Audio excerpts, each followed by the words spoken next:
नमस्कार, मैं हूं बालकृष्ण थरेजा। आप देख रहे हैं डेली लाइव। आइए शुरुआत करते हैं आज के मुख्य समाचारों की। अल्प भाषाओं के संरक्षण की मांग, क्याम खानी महासभा ने जिला कलेक्टर को सौंपा मुख्यमंत्री के नाम का ज्ञापन। नहाए खाए के साथ शुरू हुआ छठ पर्व, श्रद्धालुओं ने विधिवत पूजा अर्चना कर रखा उपवास। नगर परिषद के अतिक्रमण रोधक दस्ते ने टाउन में दशहरा ग्राउंड के नजदीक से हटवाए अवैध कब्जे। हाउसिंग बोर्ड कॉलोनी के खाली पड़े क्वार्टर बने नशेड़ियों का अड्डा, कॉलोनी वासियों ने की चौकीदार की ड्यूटी लगवाने की मांग। केनरा बैंक में लगाया गया आधार पंजीयन शिविर, लोगों ने की आधार केंद्रों की संख्या बढ़ाने की मांग। और अब समाचार विस्तार से। अल्प भाषाओं के संरक्षण की मांग को लेकर बुधवार को क्याम खानी महासभा ने मुख्यमंत्री के नाम का एक ज्ञापन जिला कलेक्टर को सौंपा। अल्प भाषा का बचाव करो, बचाव करो, बचाव करो। 13/12/2004 को लागू करो, लागू करो, लागू करो। हनुमानगढ़ क्याम खानी महासभा के सदस्यों ने अल्प भाषाओं के संरक्षण की मांग को लेकर बुधवार को मुख्यमंत्री के नाम का एक ज्ञापन जिला कलेक्टर को सौंपा। क्याम खानी समाज के लोगों ने बताया कि विधानसभा चुनाव के दौरान कांग्रेस पार्टी ने घोषणा पत्र में कुछ वादे प्रदेश की जनता से किए थे, जिन्हें अभी तक लागू नहीं किया गया है। इस मौके पर बोलते हुए क्याम खानी महासभा के जिलाध्यक्ष एडवोकेट जाकिर हुसैन क्याम खानी ने कहा कि उर्दू, पंजाबी और सिंधी जैसी अल्प भाषाओं के संरक्षण के लिए घोषणा पत्र में वायदे किए गए थे, लेकिन वर्तमान में स्थितियां बिल्कुल विपरीत हैं। उन्होंने बताया कि राजीव गांधी पाठशाला और मदरसा के पैरा टीचर्स को नियमित करने की बात भी घोषणा पत्र में शामिल थी, लेकिन वर्तमान में पैरा टीचर अल्प वेतन पर काम करने को मजबूर हैं। जाकिर हुसैन के अनुसार प्रदेश में बीकानेर शिक्षा आयुक्तालय द्वारा स्कूली शिक्षा में अल्प भाषाओं को समाप्त करने का काम किया जा रहा है, जिसका हनुमानगढ़ क्याम खानी महासभा कड़े शब्दों में निंदा करती है। जाकिर हुसैन ने मुख्यमंत्री से ज्ञापन के जरिए चुनावी घोषणा पत्र के अनुसार अल्प भाषाओं का संरक्षण करने की मांग की है। इस मौके पर क्याम खानी महासभा के प्रवक्ता इसहाक खान सहित क्याम खानी समाज के अन्य लोग उपस्थित थे। आज जो शमशेर भालू खां जी चूरू से चलकर उदयपुर तक की यात्रा पैदल करके चले गए, उसी संबंध में हम भी कलेक्टर साहब को ज्ञापन देने के लिए पहुंचे कि आज संवेदनशील सरकार का जो तकमा लेकर मुख्यमंत्री महोदय हमारे बैठे हैं, शिक्षा मंत्री महोदय रोडासरा जी बैठे हैं, तो संवेदनशील और संवेदनहीनता में फर्क जरूर महसूस करें। बड़ी अफसोस की बात है कि एक आदमी 1100 किलोमीटर पैदल यात्रा करके चला गया, और किस लिए? उर्दू, संस्कृत, पंजाबी, गुजराती, इन भाषाओं की मान्यता के लिए। अरे ये मान्यताएं जो पहले चल रही थी, 13-12 से पहले चल रही थी, तो आज इनमें क्या ऐसी दिक्कतें आ गई कि इनको आज बंद करने की नौबत आ गई। और जब सरकार बनने से पहले मैं ये कह रहा हूँ कि 99% वोट इस बात के लिए इनको मिले कि ये मैनिफेस्टो के साथ इन्होंने मैनिफेस्टो में ये बात रखी थी कि हम इनको जो भी सुविधा कर्मी है, जिस भी विषय में सुविधा कर्मी लगे हुए हैं, हम उन सभी सुविधा कर्मियों को नौकरी देंगे। और आज 2 साल होने को आए सरकार को, ये उस मुद्दे पर तो बिल्कुल लीन हो गए, और नया मुद्दा ये और कर दिया कि इन्होंने जो नौकरी देनी थी उनको नौकरी खाने का काम शुरू कर दिया। तो भाजपा और कांग्रेस में हमें थोड़ा सा फर्क महसूस नहीं हो रहा है। दोनों का एक ही काम है, एक बड़े स्तर पे खा रहा है, एक मगरमच्छ बन के खा रहा है, एक मछली बन के खा रहा है। तो हमें मुख्यमंत्री महोदय से बार बार ये निवेदन है कि आप इस बात को संवेदनशीलता से लेते हुए और समाज में फैल रहे रोष को तुरंत काबू करें, अन्यथा ये समाज का रोष इतना जबरदस्त हो जाएगा कि हमें कहीं जाने को रास्ता नहीं मिलेगा और हमें मजबूरन आंदोलन करना पड़ेगा। शमशेर भालू खां जो उर्दू शिक्षक अध्यापक हैं, जिन्होंने चूरू से लेकर दांडी तक 1090 किलोमीटर की यात्रा करने का प्रण लिया है, जो उदयपुर से आगे निकल चुके हैं, उनका स्वास्थ्य भी खराब हो गया है, लेकिन उदयपुर और भीलवाड़ा के लोगों ने जिस प्रकार से उनको सहयोग दिया है, हमारा दायित्व बनता है कि राजस्थान के प्रत्येक जिले से हमने आज ज्ञापन देने का जो निर्णय किया, उस संदर्भ में हमने आज अल्प भाषा संरक्षण, जिसमें उर्दू, पंजाबी, गुजराती और सिंधी के संरक्षण के लिए हमने जिला कलेक्टर महोदय को मुख्यमंत्री के नाम ज्ञापन प्रेषित किया है। हम चाहते हैं कि अल्प भाषाओं का सुसंरक्षण हो, जिस प्रकार से राज्य सरकार ने अपने मैनिफेस्टो में ये बात कही थी कि हम अल्प भाषा का संरक्षण करेंगे, वह मदरसा टीचर, राजीव गांधी पाठशाला शिक्षक और पैरा टीचर्स को हम नियमित करेंगे। आज 2-2 हज़ार रुपए में ये शिक्षक लगे हुए हैं। किस प्रकार से 2,000 रुपए में आज किसी व्यक्ति का खर्चा चल सकता है? आज इस प्रकार का शोषण, एक ऐसी सरकार जो संवेदनशील सरकार है, जिसके मुख्यमंत्री को जननायक बोला जाता है, आज जननायक और शिक्षा मंत्री गोविंद सिंह डोटासरा जो अपने आप को कहते हैं कि मैं सर्व समाज को लेकर चलने वाला व्यक्ति हूँ। आज सर्व समाज के जो स्टूडेंट्स हैं, जिनको माध्यमिक शिक्षा में, एलिमेंट्री शिक्षा में और उच्च शिक्षा में उर्दू, पंजाबी और सिंधी गुजरात के व्याख्याता नहीं मिलते हैं, ना ही टीचर्स मिलते हैं, जबकि उसके विपरीत विद्यालय बीकानेर द्वारा जिस प्रकार से नीचे की क्लासेस में उर्दू भाषा और अलग भाषाओं को समाप्त करने का काम किया गया है, हम उसकी निंदा करते हैं। सौरभ स्वामी को तत्काल राज्य सरकार सस्पेंड करे, टर्मिनेट करे और जो भी उचित कार्रवाई करे, क्योंकि इस प्रकार के अधिकारीगण, जिस प्रकार के अधिकारीगण को बैठाया गया है, इन्होंने अलग भाषा को खत्म करने का काम किया गया है और ऐसे अधिकारियों की कोई आवश्यकता नहीं है। इस प्रकार अगर अलग भाषाओं का समाप्त किया गया तो एक दिन ऐसा है कि पूरी राजस्थान की जनता सड़कों पे आएगी। आज हमारा आंदोलन अहिंसात्मक है, हम हिंसा में विश्वास नहीं करते, इसीलिए हमारे शमशेर बालू खां द्वारा दांडी यात्रा की गई है। हम गांधीवादी तरीके से चलकर आज आंदोलन कर रहे हैं। बुधवार को नहाय खाए के साथ छठ पर्व की शुरुआत की गई। इस मौके पर श्रद्धालुओं ने छठ मैया की विधिवत पूजा अर्चना कर उपवास रखा। पूर्वांचल समाज का छठ पर्व बुधवार को नहाय खाई के साथ आरंभ हो गया। 4 दिन तक मनाए जाने वाले इस पर्व को लेकर पूर्वांचल समाज के लोगों में खासा उत्साह देखने को मिल रहा है। टाउन जंक्शन के बाजारों में छठ व्रत से संबंधित सामग्री के वितरण की अनेक दुकानें सजी हुई हैं और वहां सामान खरीदारी के लिए लोग पहुंच रहे हैं। छठ का व्रत करने वाले श्रद्धालुओं ने बताया कि छठ पर्व पूर्वांचल समाज का सबसे महत्वपूर्ण त्योहार माना जाता है। सूर्य देवता को प्रसन्न करने के लिए छठ पर्व पर 3 दिन का उपवास रखा जाता है। मान्यता है कि उपवास रखने के बाद सूर्य देव की आराधना से मांगी गई मनौतियां पूरी हो जाती हैं। छठ पर्व के तहत गुरुवार को खरना का आयोजन किया जाएगा। इससे पूर्व पूर्वांचल समाज समिति के लोग जंक्शन के 2 KNJ माइनर में पानी प्रवाहित करने की मांग को लेकर सिंचाई अधिकारियों से मिले। अधिकारियों ने विश्वास दिलाया कि बुधवार शाम तक माइनर में पानी प्रवाहित कर दिया जाएगा, जिससे छठ व्रत करने वाले श्रद्धालुओं को सुविधा होगी। दूसरी तरफ पूर्वांचल समाज के कुछ लोगों ने पूरे समाज से घर पे रहकर छठ पर्व मनाने की अपील की है। उन्होंने कहा कि कोरोना महामारी को देखते हुए इस बार नहरों में या अन्य सार्वजनिक स्थानों पर छठ पर्व न मनाकर अपने घरों में रहकर ही ईश्वर की आराधना करें, ताकि संक्रमण से बचा जा सके। पूर्वांचल वासियों की तरफ से जो छठ पर्व मनवाया जा रहा है, इसमें प्रशासन के सहयोग के आधार पर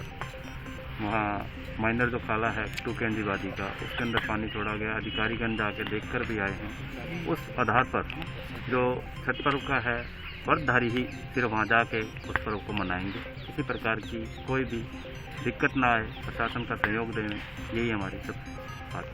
2 KNJ ग्रामवासियों ने ये निर्णय किया है कि हम छठ पूजा नहर पे नहीं जाएंगे और 2 KNJ माइनर खाला है, उसी में ही अपना व्रत खोलेंगे और व्रतधारी ही सिर्फ वहाँ पर जाकर अपना व्रत खोलेंगे और सोशल डिस्टेंसिंग से अपना मतलब व्रत का ध्यान रखते हुए सिर्फ व्रतधारी ही वहाँ जाएंगे।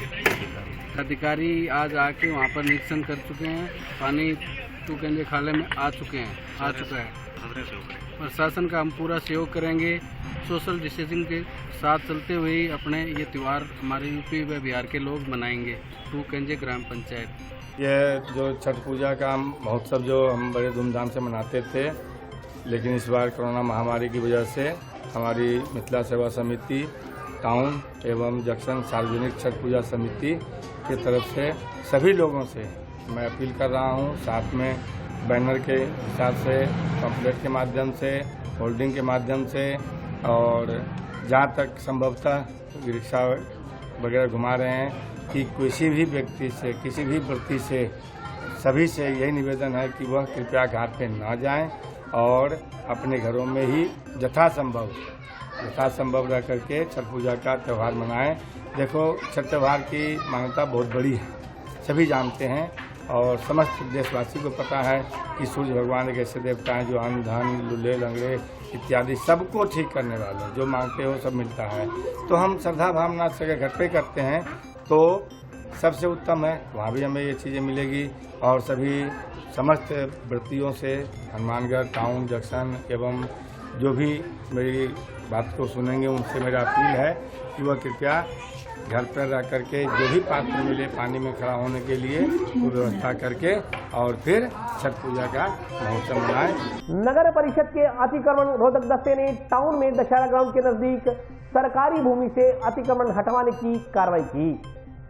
नगर परिषद के अतिक्रमण रोधक दस्ते ने बुधवार को टाउन स्थित दशहरा ग्राउंड के नजदीक कुछ लोगों द्वारा किए गए अतिक्रमण को हटाने की कार्रवाई की। नगर परिषद के अधिकारियों ने बताया कि दीपावली की छुट्टियों में लोगों ने घरों के नजदीक सरकारी भूमि पर कब्जा करके चारदीवारी कर ली थी, जिसे नगर परिषद द्वारा हटवाया जा रहा है। इस दौरान जेसीबी मशीन के जरिए कब्जे के आसपास बनी चारदीवारी को कुछ ही मिनटों में मलबे में तब्दील कर दिया गया। इसके साथ साथ चारदीवारी के नजदीक लगे पेड़ पौधों को भी कब्जा क्षेत्र से हटवाया गया। नगर परिषद अधिकारियों ने बताया कि शहर में खांचा भूमियों को चिन्हित किया गया है। प्रशासन के निर्देशानुसार नगर परिषद अतिक्रमण हटाने की कार्रवाई कर रही है।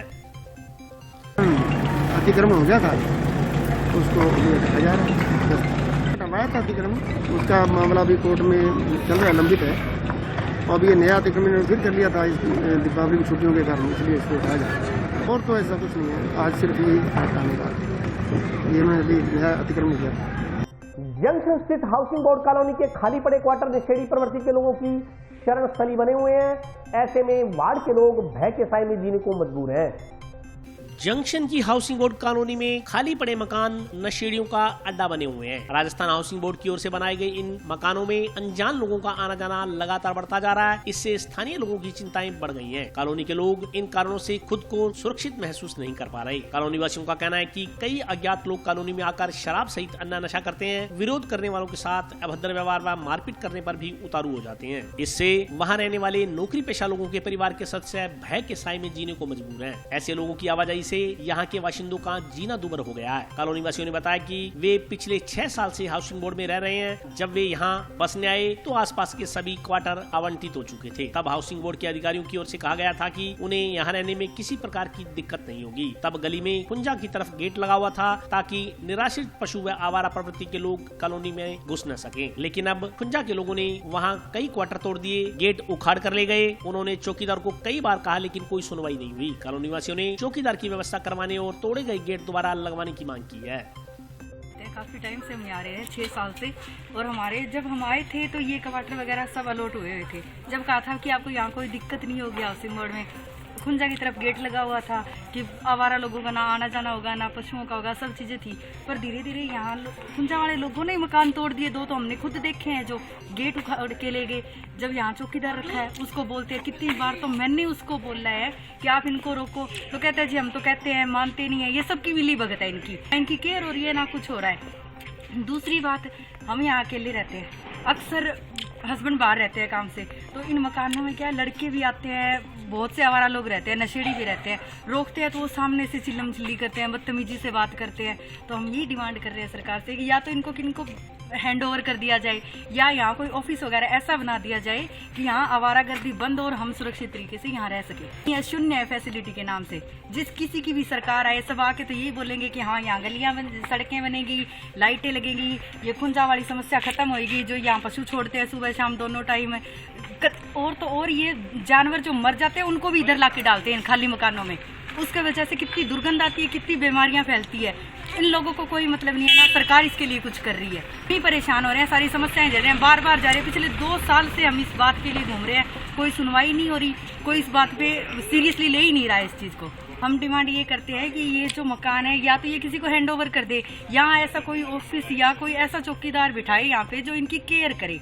और ये जो गली वाला है ये करवाए, ये गेट वगैरह लगवाए, ताकि यहाँ आवारा लड़के जो शराब पीते हैं, नशेड़ी वगैरह है, वो रहना बंद हो। यहाँ पे 2 मिनट के लिए घर खाली नहीं छोड़ सकते, अकेले बच्चों को नहीं छोड़ सकते, लड़कियाँ बाहर खेल नहीं सकती है शाम के टाइम। सारी समस्या ही है ये। हमारे यहाँ जो ये सामने मकान पड़े हैं, खाली क्वार्टर पड़े हैं, इसमें ऐसा कोई दिन नहीं होगा जो खाली जिसमें इसमें लड़के नहीं रहते। यहाँ गोबर सूखते हैं, यहाँ तक कि हाउसिंग बोर्ड का जो पार्क है वो भी आप देख सकते हो किस हाल में। हमने इस सिलसिले में आवास मंडल को भी अवगत करवाया हुआ है, कोई सुनवाई वाला कोई है ही नहीं। तो भय ये रहता है कल को घर पे हम नहीं हैं तो अकेले लेडीज है, कल को दिक्कत ही दिक्कत है, बाहर नहीं निकल सकते वो लोग। हमारे सामने मकान के बोर्ड खोल रहे थे और किसी को बोल दो तो आगे से गाली गलौज करते हैं। प्रशासन, पुलिस प्रशासन को भी अवगत करवाया था, पुलिस प्रशासन की कोई टीम गश्ती नहीं करती है। क्वार्टर को नुकसान देखो, गेट नहीं है किसी का शीशे नहीं है, किसी की मार्बल पट लिया, और यहाँ तक कि गली का गेट था वो भी तोड़ दिया, दीवारें तोड़ दी। और इसके अंदर तो गोबर सूखते हैं, और शाम को यहाँ नशेड़ी दारू वगैरह पीते हैं। टाउन स्थित केनरा बैंक में आधार पंजीयन शिविर लगाया गया। शिविर में खाद्य सुरक्षा योजना के तहत पात्र परिवारों के आधार का डाटा राशन कार्ड में पंजीकृत किया गया।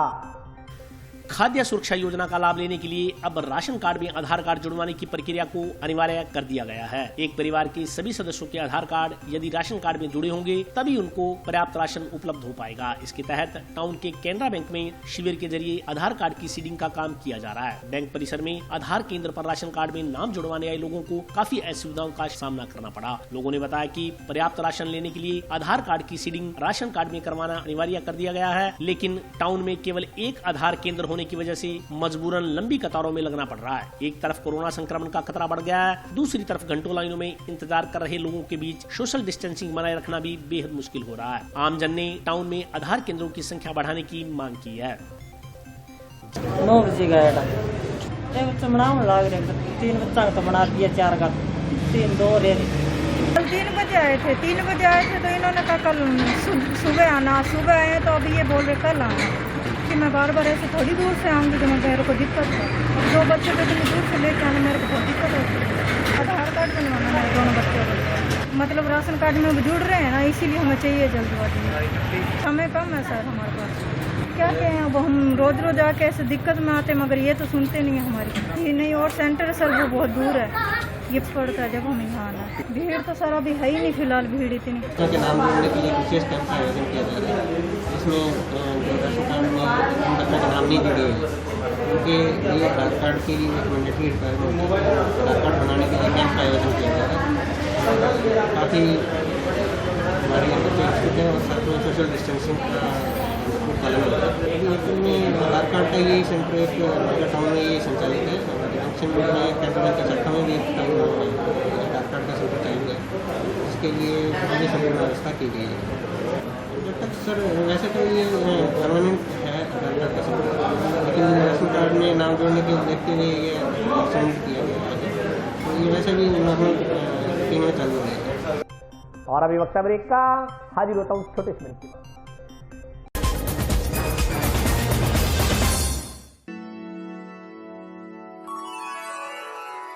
यूं तो कई बार मुझे हंसते देखा है,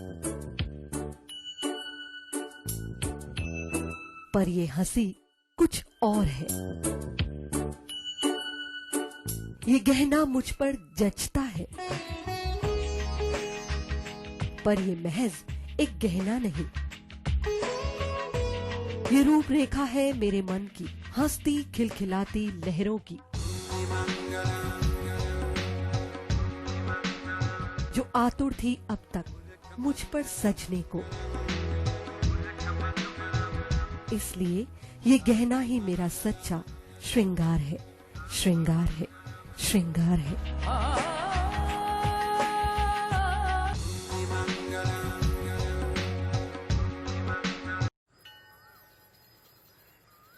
अरे बबलू, लॉकडाउन खुलते ही टहलने निकल पड़े। महामारी अभी फैली हुई है। सरपंच जी टहलने नहीं, काम पे वापस जा रहे हैं। तुझे डर नहीं लगता वायरस पकड़ लेगा? पहले थोड़ा बहुत डर लगता था, फिर पता चला कि अगर मैंने पूरी सावधानी बरती तो ये बीमारी होने की संभावना कम है। सबसे महत्वपूर्ण है ये मास्क। काम पर मास्क हमेशा पहनूंगा, समय समय पर हाथ धोता रहूंगा और दूसरों से हर वक्त कम से कम 2 गज की दूरी बनाए रखूंगा। खुद को, दूसरों को और अपने परिवार वालों को भी सुरक्षित रखूंगा। अरे भाई, मेरी जिम्मेदारी बनती है तुझे चेतावनी देना, तो दे दिया। जब देश के मेडिकल और स्वच्छता कर्मचारी रोज कोरोना वायरस से लड़ने का काम कर रहे हैं तो हमारी भी तो जिम्मेदारी बनती है अपना काम करने की। बबलू, तुझे कुछ हो गया तो? हजारों लोग इस बीमारी को हराकर ठीक हो चुके हैं और अगर किसी कारण मुझे ये बीमारी हो भी जाए तो सरकार ने अस्पताल में हमारे इलाज के लिए पर्याप्त व्यवस्था कर रखी है। ये घबराने का वक्त नहीं, एक दूसरे का हौसला बढ़ाने का वक्त है। अरे ऐसे क्या देख रहा है? तू काम पे जाएगा, मैं नहीं जाऊंगा, नाक नहीं कट जाएगी मेरी। चलो मास्क। हाँ, मास्क मास्क। अरे नाक तो ढक लो। हाँ। कोरोना वायरस से हमें लड़ाई जारी रखनी पड़ेगी और उससे डर कर नहीं, पूरी सावधानी के साथ डट कर चलिए। रुकी जिंदगी को आगे बढ़ाएं, देश को आत्मनिर्भर बनाएं। जय हिंद।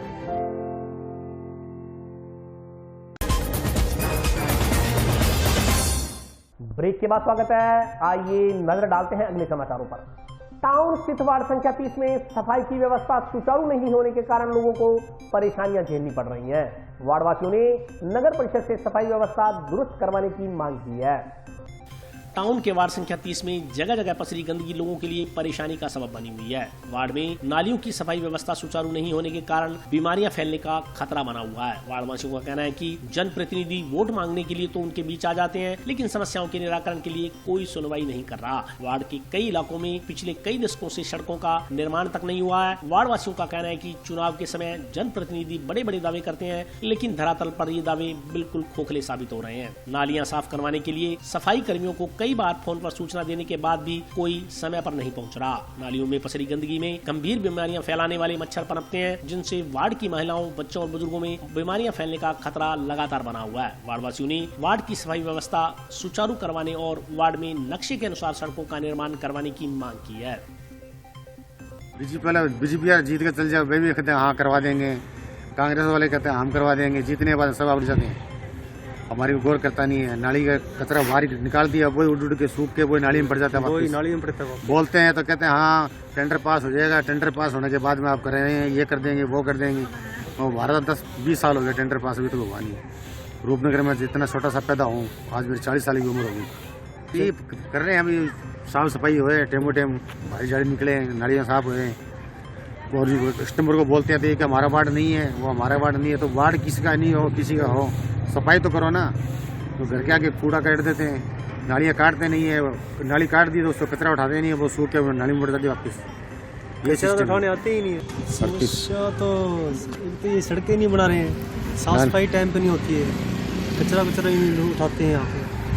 इधर तो और 9-10 साल हो गए, एक बार क्या पता नहीं कितनी बार कह दी, सुनवाई नहीं कर। टेंडर लगाए हुए हैं, अब 6 साल तो हो गए हैं, 6 साल में रोड नहीं बनाया, साफ सफाई। 20 बार तो फ़ोन करना पड़ता है उनको भी, नाली निकाल के जाओ, तब जाके तो वो नाली निकालते हैं। नगर परिषद यही कहना चाहेंगे, साफ सफाई टाइम से होना चाहिए। इतनी बीमारियां फैल रही हैं, कचरा हो रहा है, छोटे छोटे बच्चे फिर बीमार हो जाते हैं, और फिर डॉक्टर तो आजकल वैसे ही हाथ नहीं लगाते हैं। साफ सफाई नहीं मोहल्ले में नहीं होगी तो फिर बाहर कहाँ होगी। जिला अस्पताल में कोरोना जांच के लिए RT-PCR लैब शुरू कर दी गई है। अस्पताल प्रबंधन के अनुसार लैब में प्रतिदिन 150 से अधिक सैंपलों की जांच की जा रही है। जिला अस्पताल में RT-PCR यानी कोरोना जांच लैब शुरू हो गई है। लैब में हर रोज 150 से अधिक सैंपलों की जांच की जा रही है। ऐसे में कोरोना जांच जिला मुख्यालय पर होने से 24 घंटों में ही रिपोर्ट मिल सकेगी। जिला अस्पताल के उपनियंत्रक डॉक्टर गौरीशंकर के अनुसार ICMR की ओर से लैब की ID जनरेट हो गई है। इससे पहले ट्रायल भी सफल रहा, इसके बाद लैब पूरी तरह से फंक्शनल हो गई है। एक बैच में एक RT-PCR मशीन से 96 सैंपल की जाँच हो सकेगी। हालांकि यहाँ पर 2 मशीनें लगाई गई है। चिकित्सकों के अनुसार सैंपल RT-PCR लैब में लगने के बाद रिपोर्ट आने में करीब 1.25 घंटे का समय लगता है, जिससे 24 घंटे में 1000 से अधिक सैंपलों की जांच हो सकती है। चिकित्सकों ने बताया कि लैब के अंदर कोई सैंपल नहीं लिया जाएगा, जिले भर से सैंपल यहां पहुंचेंगे। लैब के अंदर सिर्फ ड्यूटीरत कर्मचारियों की ही एंट्री होगी, बाकी चाहे कोई स्वास्थ्य कर्मी ही क्यों न हो, उसकी एंट्री पर भी बैन रहेगा। उल्लेखनीय है कि अभी तक जिले से सैंपलों को बीकानेर मेडिकल कॉलेज भेजा जा रहा था। इसी दौरान सैंपल जाँच रिपोर्ट आने में 2 से 3 दिन का समय लग रहा था। अब जिले से सैंपल बाहर भेजने की जरूरत नहीं पड़ेगी। राजकीय महात्मा गांधी चिकित्सालय हनुमानगढ़ टाउन में RT-PCR लैब शुरू हो चुकी है, जिसमें कोविड मरीजों की जांच पहले हम बीकानेर भिजवाया करते थे, जो आजकल जांच हम वहीं करते हैं, तो सेकंड डे उसकी रिपोर्ट आ जाती है। रिपोर्ट के लिए सभी को मैसेज है कि इनका मोबाइल नंबर होता है, मोबाइल नंबर पे इनकी पॉजिटिव या नेगेटिव जो रिपोर्ट है इनके मोबाइल पे ही आ जाती है। और दूसरा, ये कोविड वार्ड के अंदर जो मरीज भर्ती है उसके लिए हमने हेल्प डेस्क में 2 बेसिक नंबर दे रखे हैं। किसी भी तरह की कोई जानकारी लेनी है तो हेल्प डेस्क नंबर से फ़ोन करके वो जानकारी प्राप्त कर सकते हैं। 250 से 300 जांचें पर डे हो रही हैं। अन्य सरकार से आई हैं, वो सारी मशीनें लगी हुई हैं। किट्स से कोई समस्या नहीं है, किट्स उपलब्ध है। क्षमता बढ़ने की जैसे कोशिश करेंगे और क्षमता बढ़े तो उसकी प्रयास जारी है। जंक्शन की गांधीनगर कॉलोनी में चल रहे अंडरपास का निर्माण कार्य लगभग पूरा होने को है। अंडरपास बनने के बाद जंक्शन वासियों को इससे काफी राहत मिलेगी। जंक्शन के गांधीनगर अंडरपास का निर्माण शीघ्र ही पूर्ण होगा। निर्माण कार्य अंतिम चरण में पहुंच चुका है। कुछ ही महीनों में यह बनकर पूरी तरह से तैयार हो जाएगा। वर्तमान में Gandhinagar collected sector 6 civil lines क्षेत्र के लोगों को काफी लंबा चक्कर लगाकर बाजार में प्रवेश करना पड़ता है। इससे ईंधन और समय दोनों की खपत भी ज्यादा होती है। वहीं मुख्य बाजार में किसी का निधन होने पर शव के संस्कार के लिए गांधीनगर कल्याण भूमि में आने का कोई रास्ता नहीं था। या तो अधिक दूरी तय कर वाहन पर शव को कल्याण भूमि में लाया जाता था, या फिर शव को अवैध रूप से रेलवे लाइनों के ऊपर से कल्याण भूमि में लाने में मुश्किलों का सामना करना पड़ता था, लेकिन इस अंडरपास के शुरू हो जाने से इन समस्याओं से निजात मिलेगी। वहीं गांधीनगर की तरफ के लोगों को मुख्य बाजार जाने के लिए अधिक दूरी तय नहीं करनी पड़ेगी। हालांकि करीब 8 करोड़ रुपए की लागत से बने इस अंडरपास के निर्माण कार्य का शिलान्यास करीब 2 साल पहले ही हो गया था, लेकिन काफी समय तक बजट के अभाव में अंडरपास का निर्माण कार्य बीच में ही रुका रहा। लेकिन अब इस अंडरपास का करीब 70% निर्माण कार्य पूरा हो चुका है। शेष 30% कार्य दिसंबर के अंत तक पूरा कर नए साल में जनवरी की शुरुआत में इसका लोकार्पण होने की उम्मीद बंधी है। इस संदर्भ में जानकारी देते हुए वार्डवासियों ने बताया कि अंडरपास बनने से 2 भागों में बंटा जंक्शन क्षेत्र एक हो जाएगा। यह जिले में अब तक का सबसे लंबा अंडरपास होगा, जो 8 लाइनों के नीचे से निकाला गया है। वहीं इसकी ऊंचाई 4 मीटर एवं चौड़ाई 5 मीटर है। इसमें कुल 44 ब्लॉक लगाए गए हैं। गांधीनगर कल्याण भूमि के पास 91.8 पर यह अंडरपास बनाया जा रहा है। गांधीनगर अंडरपास नए साल पर शुरू होने की खबर से लोगों में हर्ष है। ये अंडरपास की डिमांड हमारी गांधीनगर कल्याण भूमि अंडरपास के नाम से एक संघर्ष समिति बनी थी और हमारी 2012 से ये मांग थी, क्योंकि गांधीनगर कलेक्ट्रेट सेक्टर 6 आदि नई मंडी वगैरह से लोगों को मुख्य बाजार में जाने के लिए कम से कम 4 से 5 किलोमीटर का रास्ता तय करना पड़ता था। चुना फाटक या ओवरब्रिज से घूम के जाना पड़ता था। लेकिन राजस्थान के अंदर बीजेपी की सरकार में जल संसाधन मंत्री डॉक्टर राम प्रताप जी के प्रयासों से ये अंडरपास लगभग 8 करोड़ रुपए की लागत से उन्होंने मंजूर करवाया और उसके बाद में अब वर्तमान में पीडब्ल्यूडी, नगर परिषद प्रशासन और सभी इससे जुड़े हुए जो भी विभाग हैं वो सभी इसके अंदर अच्छा प्रयास कर रहे हैं। उनकी मदद से ये काफ़ी जल्दी से काम हो रहा है और ठेकेदार भी इसमें काफ़ी इंटरेस्ट ले रहे हैं। वो रात दिन करके इस काम को अंजाम दे रहे हैं। इससे कल्याण भूमि के अंदर आने के लिए मुख्य बाजार से कोई रास्ता नहीं था। उनको अवैध रूप से रेलवे लाइनों को पार करके आना पड़ता था। लेकिन अब इस अंडरपास से कल्याण भूमि आने के लिए शव यात्रा अंदर जो अपने परिजनों को लोग अंतिम विदाई देने आते हैं, तो इस अंडरपास से ये सुविधा मिलेगी और इधर के लोगों को बाजार जाने के लिए 4 से 5 किलोमीटर का सफ़र कम होगा, तेल की खपत कम होगी, समय बचेगा, राष्ट्र का पैसा बचेगा। मारपीट के प्रकरण में आरोपियों के खिलाफ कार्रवाई की मांग को लेकर एसपी ऑफिस के सामने धरने पर बैठे परिवादी के प्रकरण में पुलिस द्वारा अनुसंधान पूर्ण कर लिया गया है। इस संदर्भ में जंक्शन थाना प्रभारी नरेश गैरा ने विस्तार से जानकारी दी।